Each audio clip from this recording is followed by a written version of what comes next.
sports.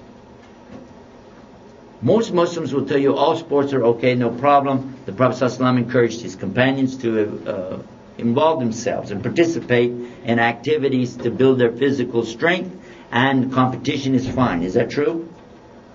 Almost everybody I heard speak about this. In fact, I'm the only one who says anything negative.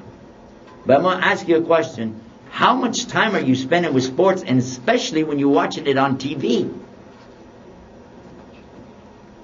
Did the companions get a television set and watch these sports, or did they participate? Because if you have memorized the names of all of the people on these teams, soccer teams, baseball teams, basketball teams, football teams, you know their names. You know their positions. You know who they used to play for. You know the coaches. You know the managers. If you know all of that, you're not the one playing out there. You're not involved in that at all. This is something just, what? Historical value for you or what? This is not a sport. I'm talking about as a spectator. Now I'm going to ask you a question. How many of the names of the Sahabi do you know? How many of the scholars of Islam do you know? Where they were born, what did they do? But you know that about these sports players. You know where they were born. You know how old they are. But you don't know anything about the important things which can help you get to Jannah. The names of the companions of Muhammad sallallahu alaihi wasallam, the names of his wives. How many wives did he have? And why did he marry them? And what was their story? What were they known for? How many battles were there? What were the names of the battles? How long did they last? Who was killed there? What was achieved by these battles? What did we learn from those examples? How many surahs are there in the Quran? How many juz of the Quran have you memorized? You memorized all the names of all these teams. You memorized all of the places that they go, but you didn't memorize the Quran. And what will your excuse be on the Day of Judgment? What will you say? I can name all the players on the Broncos. Big deal. Also, there's a thing in Islam that's not good. We're seeing the people doing that today is celebrity worship. Anybody's famous, we're worshiping them. And you say, oh no, we don't pray to them. When you follow them, you're worshiping them. When you do what they do, when you want to copy what they do, when you want to follow what they do, you are worshiping them. You're following them in their way.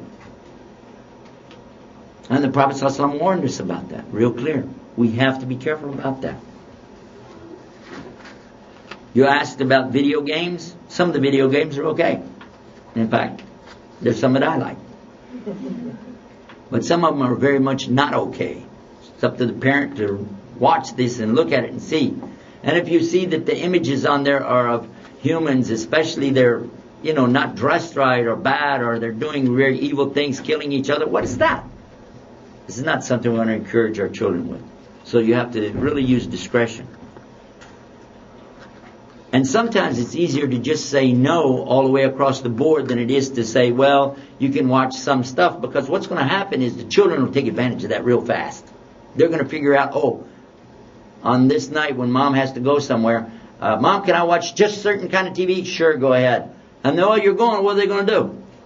Well, I can watch this too. Let me watch a little of this, a little of that. Shaitan comes to them, and when you come back, they've done a lot of stuff. And you're not going to know about it. And when you come in the house, by the way, feel the back of the TV, and if it's hot, you already know the answer. You don't have to ask them. You don't have to say, did you watch TV? Just put your hand back there and go, mm-hmm. You're grounded, buddy. Music. I'm going to spend some time on this one. This is going to need a pretty big answer. First, before I begin, everything in Islam has limits. Because we have what's called halal and haram. That means there's limits. There are things that are permissible in Islam, and there are things which are not. Now in worship, everything is like this. It's all haram. All worship is haram except what Allah made permissible. You cannot add anything to what Allah said is our worship. So when it comes to worship, don't do any worship unless you have a clear evidence for it. Okay? Everybody with me? If it comes to worship, if you don't have a clear evidence for it, don't do it. Otherwise, you could be going with shaitan right straight to hell. But in the life, you can do anything you want to except what you find evidence against. So haram is only what we can prove from the Quran and from the Sunnah. So if we don't find the evidence there, then inshallah it's okay, you can do it. For instance, at the time of Muhammad, peace be upon him, there were no microwave ovens. Can we use a microwave oven? Yeah. Why? What's the proof? Well, because there's nothing in Islam against it. So you can do it. There's nothing like that. It said certain kinds of fire or certain kind of this or certain kind. No. Nothing said that. So you can do it. When it comes to music, music is one of the things in Islam that is permissible with a lot of limitations. Islam is permissive, giving permission for music because there's not a general statement banning all music. But there is a lot of limitation. And if you want to get involved in music, you have to learn all these limitations. So some people would rather just say, forget about it. I'm not going to get close to it because I don't want to go to hell. Not even for 2 seconds. And first and foremost is that the Quran itself has a beautiful sound when it's recited. And some people refer that like, it's like music, then they're talking about it. But this is not the definition we're giving music. But it is sweet and it's nice to listen to, isn't it? Immediately after that, there's something in Arabic language called nasheed. Nasheed is this singing sort of like to us on various subjects about Islam, which we learn about our Aqidah, our beliefs. We learn about companions. We learn about some of the battles. We learn how to deal with problems. And it's a lot of fun to memorize nasheed. And there were some very famous ones at the time of the Prophet sallallahu alaihi wasallam that he liked. He actually liked hearing some of these things. So this is okay.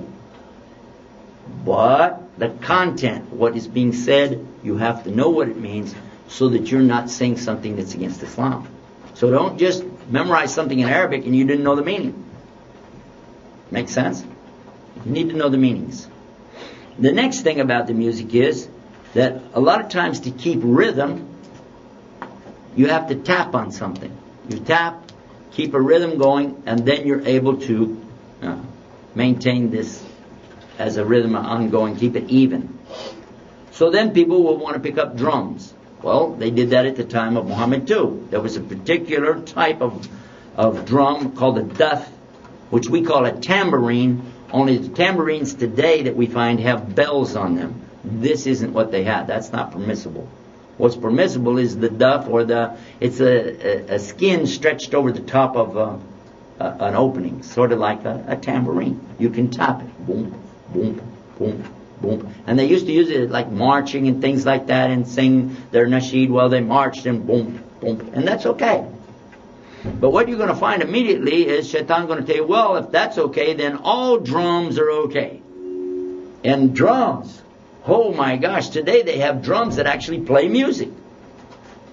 Some are designed, they play down the Caribbean, that it's a drum, you're beating on it, but it sounds like you're playing some kind of a piano or something.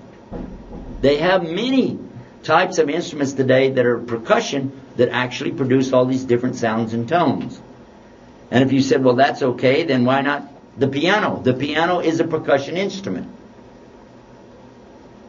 The piano works off of striking a string. When you hit the key, there's a hammer inside the piano that works off of the key that strikes 3 strings, except in the bass section it drops down to 1. But when you hit the key, it hits the strings. That's percussion. You could say, well, it's a drum. Then you could say, well, the xylophone. That's definitely tuned bars, and I'm hitting them with this little mallet. So that would be all right. And it would go on and go on and go on, and those are not permissible because they are musical instruments. the brass, the woodwind, the violin, stringed instruments. All of these fall in the musical instrument category.